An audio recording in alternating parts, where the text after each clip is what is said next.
hindi rin nakaligtas ang himlaya ng mga yumaong kamag-anak ng mga residente dito sa Bugos City dahil karamihan sa mga nitso ang nasira o nabasag dahil sa lindol. Ilan sa mga residente ang nagtungo ng maaga dito sa Corazon Cemetery upang ma-check kung kasali ba sa mga nasira ang mga nitso sa kanilang yumaong kaanak.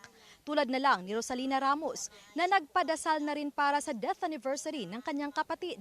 Ayon sa kanya, kahapon pa sana niya gustong ma-inspeksyon ang kondisyon ng himlayan ng kapatid nang malaman niya na maraming nitso dito ang nasira. Lalo na't ilang linggo na lang gugunitain na ang araw ng mga patay. Death anniversary po ng sister ko, tapos chinek na lang po namin yun kung okay pa ba yung mga mga netso nila. Kasi talagang dito sa Bugo yung center ng lindol. Pasalamat niya na lang na crack o bitak lang yung nagtamo ng libingan ng kanyang kapatid.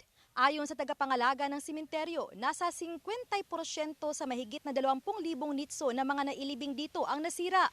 Lalo na itong isang apartment type na bone chamber, kung saan nagiba ang mga simento. Problema rin nila ang mga nasirang nitso sa mga bagong libing, na nakikita na ang mga kabaong at may muntikan pang nabuksan. Ang Corazon Cemetery ay isang public cemetery na pag-aari ng San Vicente Ferrer Parish. Panawagan nila sa mga kaanak ng mga inilibing na unawain na muna ang sitwasyon dahil naghihintay pa sila ng mga susunod na hakbang ng mga pari.